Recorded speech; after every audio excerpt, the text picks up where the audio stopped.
First and foremost, I want to thank everybody for the past 4 days. Your engagement, your comments, your helicopter going by, perfect.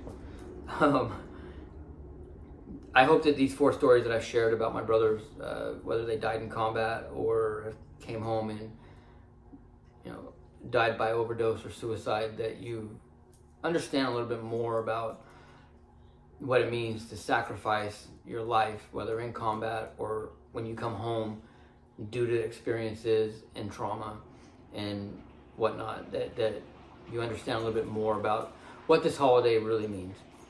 And before I go on to the 5th story, the hardest by far, I want everybody to have a happy Memorial Day.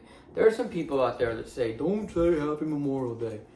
No, you go enjoy those sales. Save money in this economy.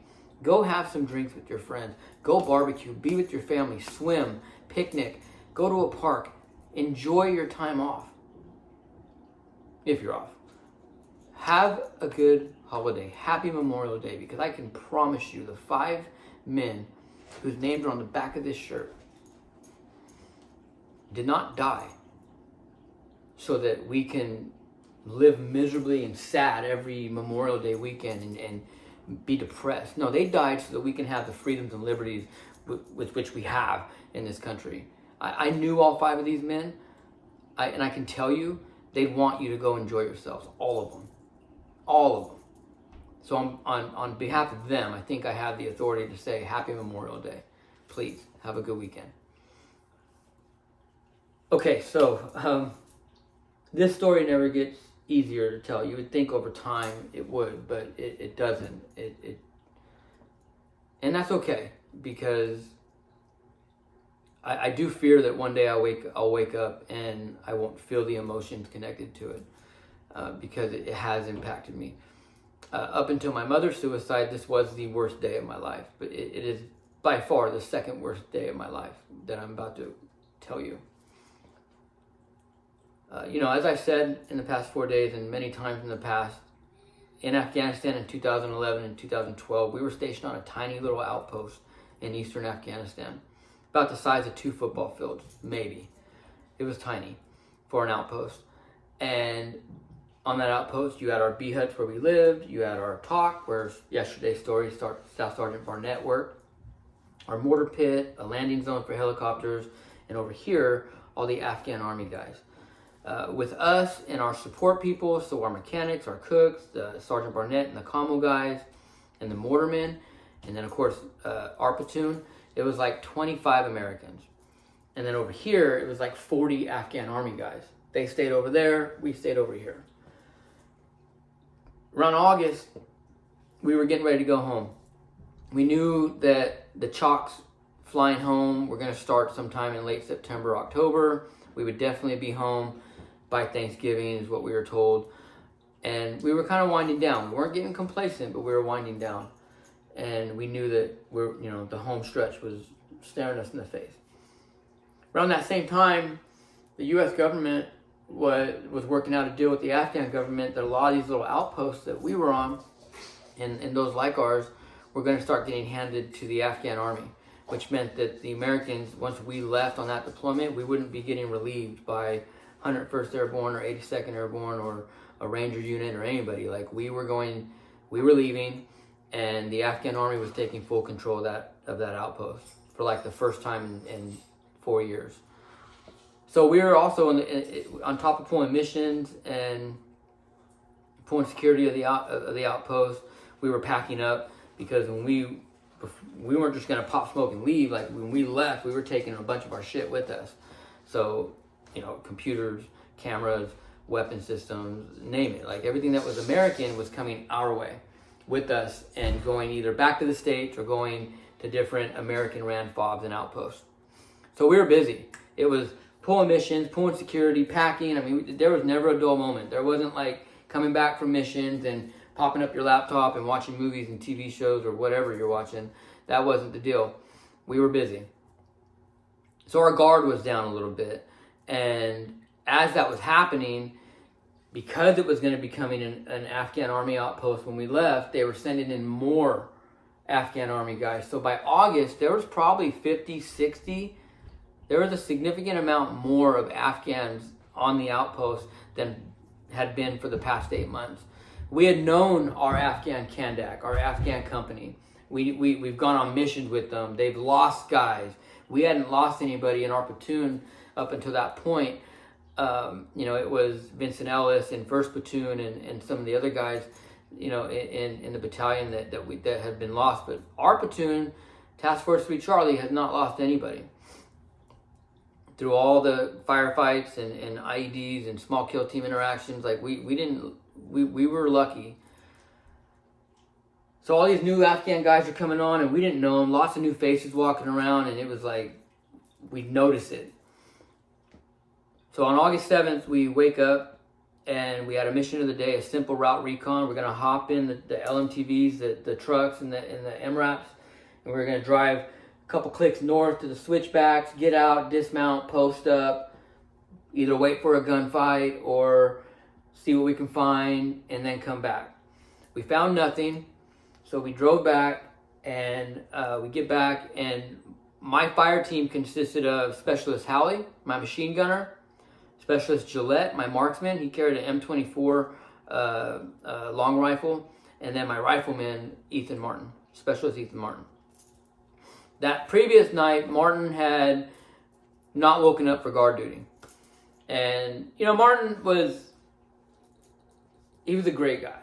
He always laughing, but he was one of the younger guys, and he was the one soldier that I needed in my fire team to stay on top of. Like when I would do my PCCs and PCIs before missions, I would have to go to him first because I knew Howley and Gillette would be good to go, but Martin would occasionally forget his night vision or maybe not pack enough rounds or something, and I needed to double, triple check him. He was that guy. Which is fine. Every platoon's got one or two guys like that. So when we came back from mission, I said, Martin, you're going to clean all the crew-served weapons off the trucks. The 50 cal, the Mark 19, the 240. You're cleaning all these. And when he got done with that, we were packing up kicker boxes and getting ready to ship stuff down to Cop Wilderness. And he comes over and he's like, I'm done, Sergeant. I was like, well, all right, there's some wood pallets that need to be broken up and shit. We'll burn them. Go do that. So he's off doing that. Everybody's kind of moving stuff, and we're prepping to make dinner. We had a bunch of food that our cook needed to get rid of that they didn't want to take to Deysie Wilderness. So we were going to cook all this meat and just kind of have a makeshift little cookout right there around the bee hut. So we're prepping for all this different stuff, and it was really uncommon to see Afghan Army guys come walk through our area. They were told to stay over there, and I noticed that. As we were doing stuff, that a couple Afghan guys had walked right through our bee huts on our walkway, which was really odd.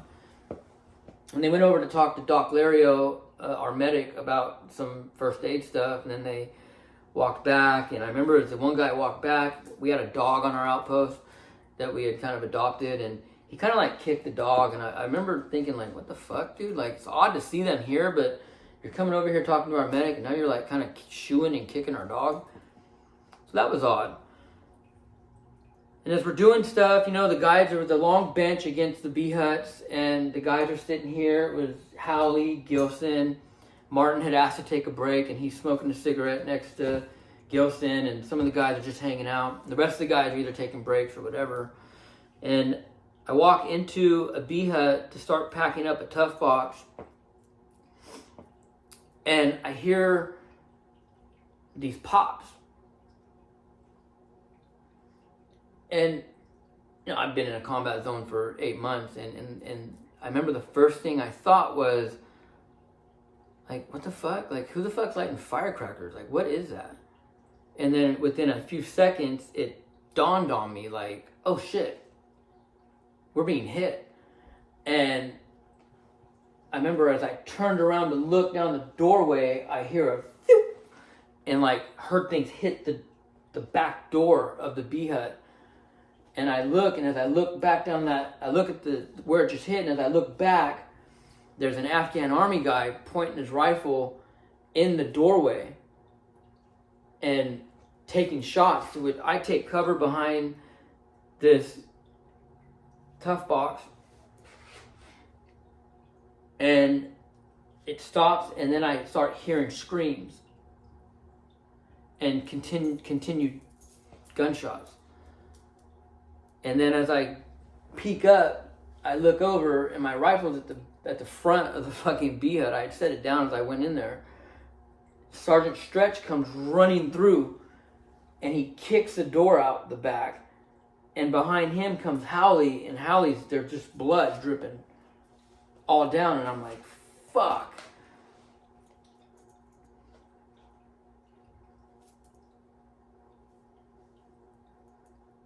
I go out the front, I grab a rifle, I look around, I look at the bench, which I'm now staring right at, and there's blood everywhere. And out the corner of my eye, I see Specialist Derryberry, who is in a different fire team, run through the B hut. And I follow him down that B hut, and there's blood just everywhere. And as I come up the back, I'm now looking at Howley, who went out that back door, and he's to my left now, and he's laying there, and he's screaming, and he's covered with blood. And I start screaming, medic, medic, medic. The gunshots were now happening down that way, like the guy had moved this way. I pull up Howley's shirt, and I look at his leg, and he's just covered with blood. I can't figure out where the wound's at, and I finally look up at his face, and he looks at me, and I thought he spit out a tooth. We found out later it was a bullet. He had been shot in the leg and a couple other spots. And one where he was shot in the leg, it ricocheted up off his femur and hit him in the mouth, and had gone through, and he had spit it out. At that point, I looked back around my corner, and someone came up behind me, and it's Sergeant Gilson, my fellow team leader, who had a fire team of his own. And he collapses right in front of me. And just as he does that, Doc Lario comes running out. Sergeant St. John comes over. He starts with Howley. I go over here to assess Sergeant Gilson. And I look at Doc. And I look down at Gilson, and we pulled up his shirt.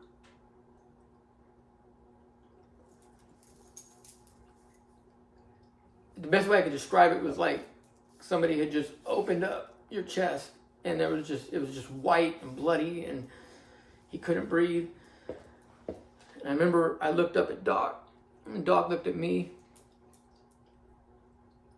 and Gilson was pale, like pale. And the look that Doc and I gave each other. And Doc, if you're watching this, man, you know what I'm talking about. We gave each other a look like Gilson's dying. We began treating him, administered a decompression needle because his chest cavity was filling up with fluid. We administered that, released it. You know, you hear the psst and all that. And Doc starts treating him. And at that point, two of our support guys, our mechanics, Sergeant Arroyo and this other guy whose name escapes me, I can't remember his name.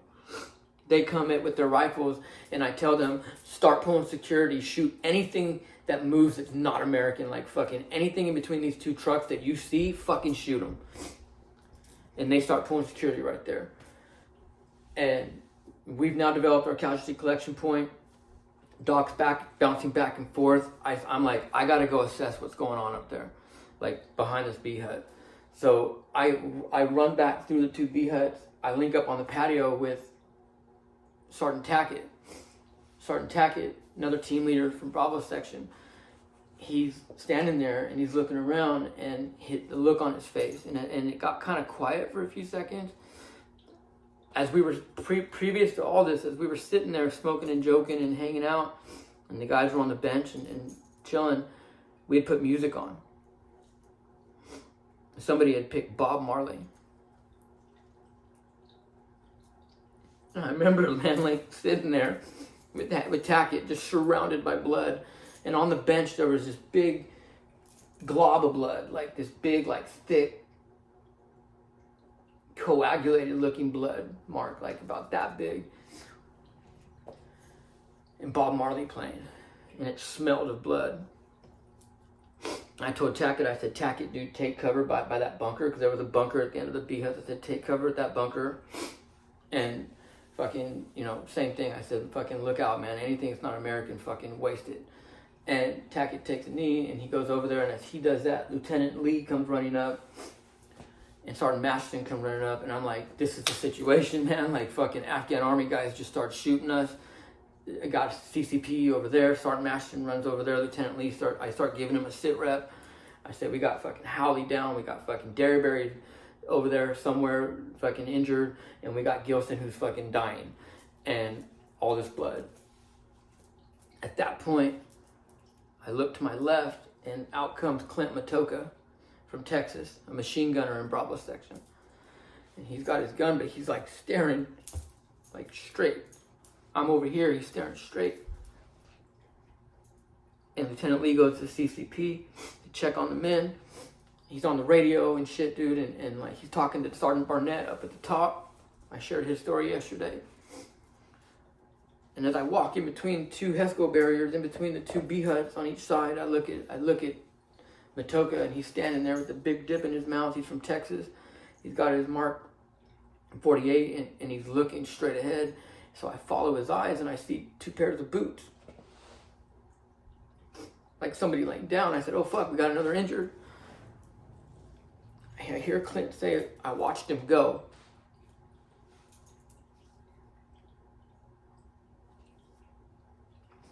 I said, who? And I look over, and in the doorway, in like the walkway, like going to the aid station where Doc Lario works, I see this person, and I'm like, what the fuck is that? I didn't recognize it. It was just the whitest gray emptiness of a body. And I'm looking, and I realize, I'm like, the eyes are kind of half open. I'm like, Martin?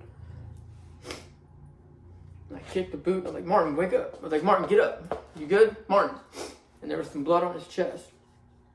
But I noticed underneath him there was a bunch of blood. And I realized right then Martin was dead.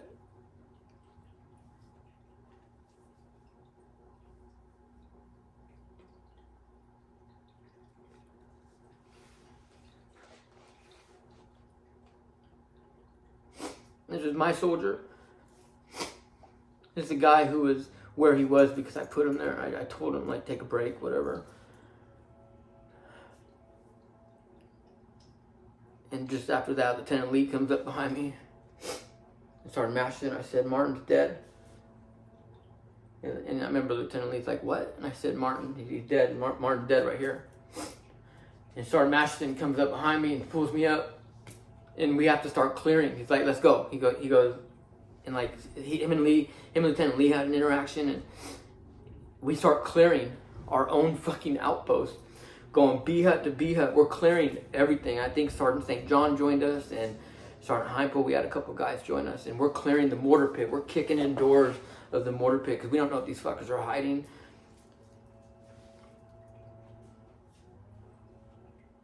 And right around that time, we start hearing a helicopter coming over. We start hearing over the radio that Lieutenant Lee said, 2nd platoon spinning up, they're on their way. PSD's coming up, they're on their way.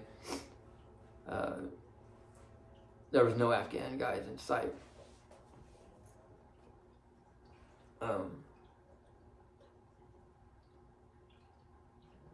That was a green on blue attack. And that summer, there was over a dozen of them. The Haqqani and Taliban and soon-to-be ISIS cells didn't have any idea of how to. They couldn't go toe-to-toe with us. They'd get wasted. Like, they couldn't. They'd put up some good fights, and yeah, they'd kill an American every now and then, but they couldn't beat us. So they figured out the smart thing to do would be to infiltrate the Afghan army and hit us from inside. And that's what they did in the summer of 2012. And they were successful on that day. Medevac comes, picks up Howley and Gilson. Gilson ended up making it through that. They medevac them out, Specialist Derryberry was shot once in the arm, just in and out. I remember him loading up on the helicopter and flying out. Like he looked good. He looked fine. He was actually one of the worst injured because that round would actually sever a nerve going down his arm, and he would have like multiple surgeries and lack of use of his arm for years.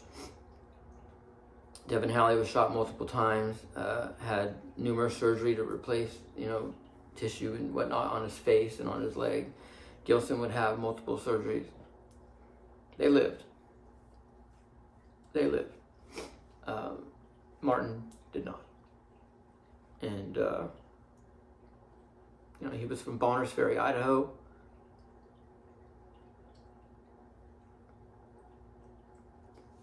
Wanted to be a nurse. We'd tease him. Want to be a nurse? What dork. Like, it's a girl job. But he wanted to be a nurse because he wanted to take care of people. I guess his mom had some health issues and he wanted to take care of people. And so, it was honorable. And as much as we teased him, it was cool. He did not want to stay in the Army. He wanted to use the GI Bill, go to school, be a nurse. His laugh was contagious, man. I would hear him laughing at night watching South Park on his laptop. He liked to work out with Jason Brown, one of our FOs. And we'd listen to Parkway Drive and Bullet for My Valentine and All That Remains. And he liked metal, so it was, when we'd be on missions and stuff, I'd talk to him about music. And he was a good kid. And the hardest thing I ever had to do in my life was 6 months later or 3 months later, whatever the fuck it was, at our post-deployment ball. His parent, all the people in our unit who were killed, we invited their families to the post-deployment ball, and I met his mother, and it was just, as his team leader and as his first line supervisor, the guy that put him where he was supposed to be, it fucking hurt so bad.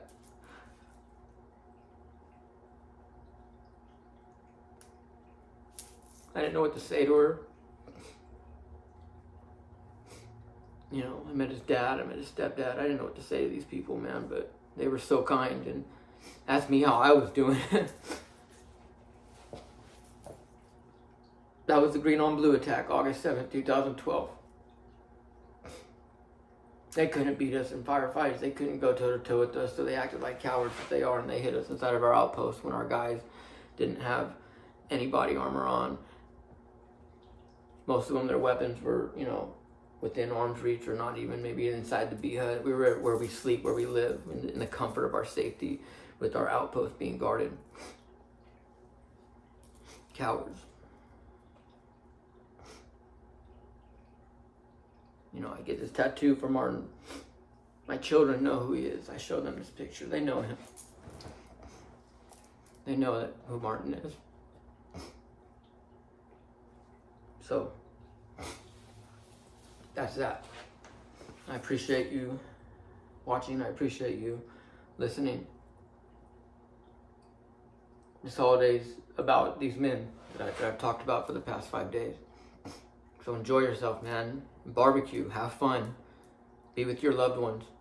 Go shopping on these sales, man. Save money. Everything's expensive right now. And come out Monday and check us out. We're skydiving. And I'll be dedicating my skydive to all five. I appreciate the interaction. I really do. Thank you, guys.